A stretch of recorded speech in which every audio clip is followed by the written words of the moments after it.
मैंने कोई इतना बड़ा क्राइम नहीं किया था, कोई मैं मर्डर करके नहीं गया था, मैं कोई चिट्टा बेच के नहीं गया था, मैं कोई ऐसा काम करके अपराध करके यहाँ से नहीं गया था। मैं जनता की आवाज, जब हमारी जम्मू में कोई नहीं सुन रहा था, उस जनता की आवाज को उठाने के लिए मैंने सोचा क्यों ना दिल्ली की तरफ जाएं, सेंटर में बताएं। जब हम लोगों को कहते हैं कि सरकार सेंटर से चलती है, फिर हमने कहा क्यों हम भी जाके सेंटर में लोगों की बात रखें, इस चीज का फैसला हो जाए।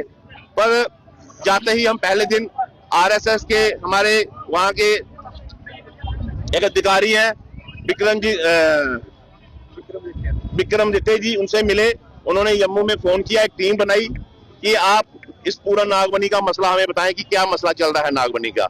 उसके बाद हम यूपी के जो चीफ मिनिस्टर थे पाल जी, उनसे मिले। उनके द्वारा नंगी साहब को फोन किया, हमारे जितेंद्र सिंह के पीएमओ साहब को फोन किया, और 11:30 बजे का उनका टाइम था, मैंने उनसे मिलना था।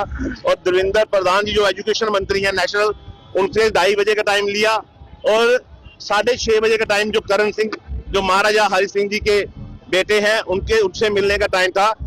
जैसे ही सुबह मैं 10 बजे उठा, मैं नहा के मंदिर में पूजा करने गया, वैसे ही दिल्ली पुलिस ने मेरे को वहां से पकड़ लिया और वहां से ही मेरे को अरेस्ट करके गाड़ी में डाल के पहले वहां से रिमांड लिया, मेडिकल करवाया और गाड़ी में लेके यहाँ पे, जैसे ही रात को हम 2 बजे जहाँ पे पहुंचे तो मेरे को सीधा त्रुटा नगर थाने में लाया, क्योंकि वहां पे मेरे जितने भी हमारे भाई थे जिनको पता कि मैं अरेस्ट हो गया हूँ, वो सारे वहां पे थे। उस माहौल को शांत करने के लिए पुलिस ने बिल्कुल पूरा साथ दिया। और हम आज वो लड़ाई लड़ रहे हैं कि जो महाराजा हरि सिंह जी, जिनकी इतनी दूरदर्शी नजर थी कि उनको पता था कि मेरे बाद जो वो अनाथ बच्चे जो उनकी सेना के सिपाही हैं जो अनाथ हो गए हैं, उनके लिए भी वो यहाँ पे एक स्कूल देके गए थे, नागबनी स्कूल। यहाँ पे उन्होंने अपने बिल में साफ तौर पे लिखा था कि यहाँ पे वो अनाथ बच्चे पढ़ेंगे जो देश के लिए, जिनके माता पिता शहीद हो गए, वो गरीब बच्चे पढ़ेंगे जो पढ़ाई नहीं कर सकते, जिनके माता पिता सक्षम नहीं है उनको पढ़ाने के लिए पैसों की कमी के कारण। ऐसे महाराजा हरि सिंह जी की जो देन, जम्मू में नागबनी स्कूल, महाराजा हरि सिंह एग्रीकल्चर कॉलेज के नाम से जो स्कूल चल रहा है, उसका सारा का सारा दुरुपयोग किया जा रहा है। वहां पे बच्चे, अनाथ बच्चों के नाम पे वो जो स्कूल है, वहां पे पेड बच्चे पढ़ाए जा रहे हैं और अनाथ बच्चों की माओ को धक्के मार के बच्चों के सामने वहां से बाहर निकाला जा रहा है। और ऐसे स्कूल हम चाहते हैं कि ऐसे स्कूल जो महाराजा हरि सिंह ने जम्मू में दान किए हुए हैं, 2400 एकड़ जमीन महाराजा हरि सिंह ने जो दान की है, वहां पे अनाथ बच्चों का हक है। वहां पे वो हालांकि वहां पे जो 10 स्टाफ काम करे, मैं तो चाहता हूं कि वो भी उन्हीं अनाथ बच्चों के जो माता पिता हैं उनको वहां पे रोजगार मिलना चाहिए, कि उनको रोजगार भी मिले। पर ये आज जिस केस में मेरे को उन्होंने बुलाया था कि नागबनी की स्कूल की जो मैडम थी, उन्होंने ट्रेस पासिंग का एक पर्चा लगा दिया था। हालांकि ट्रेस पासिंग नहीं था, किसी के प्राइवेट घर में नहीं गए थे, स्कूल के अंदर गए थे, पेरेंट्स के साथ गए थे, मीडिया के साथ गए थे, उन बच्चों का हक लेने गए थे, वो बच्चे साथ में थे। खैर जो भी हुआ, कहते हैं कि ऊपर वाला जो भी करता है अच्छे के लिए करता है। आज जम्मू की जनता सब जाग चुकी, सबको पता चल गया कि नागबनी का इतिहास क्या था, किस वजह के लिए वो स्कूल बनाया गया, क्यों बनाया, किसने दान किया, कितनी भूमि दान की, और उस जमीन पे आज की डेट में क्या क्या हो रहा है, एडमिनिस्ट्रेशन क्या क्या कर रही है। बड़ी ही जल्दी आपको 1-2 दिन के अंदर ये पूरी मुहिम फिर से जो हमने स्टार्ट की है, वहां पे अनाथ बच्चों को जो हक वहां पे मिलना है वहां पे पढ़ेंगे।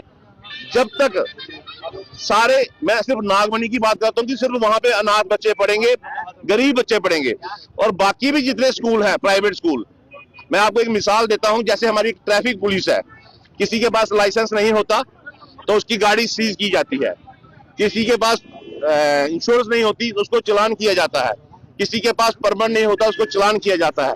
कुछ ऐसे कानून है जिसमें गाड़ियां सीज होती हैं और कुछ ऐसे कानून है जिसमें चालान किए जाते हैं। तो ऐसे भी स्कूल के लिए भी कानून है।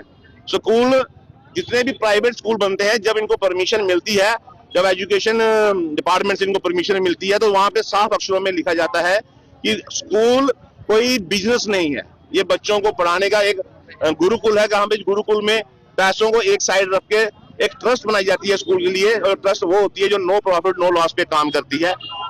जितने भी स्कूल प्राइवेट बने हैं उस पर सीधा सीधा साफ लिखा हुआ है कि 25% बच्चे, कोई भी प्राइवेट स्कूल वो फ्री ऑफ कॉस्ट पढ़ाएगा। पर आज की डेट में कोई ऐसा स्कूल मैंने देखा नहीं कि यहाँ पे एक भी बच्चा फ्री ऑफ कॉस्ट पढ़ाया जाए। उल्टा लूट मचा दी हुई है।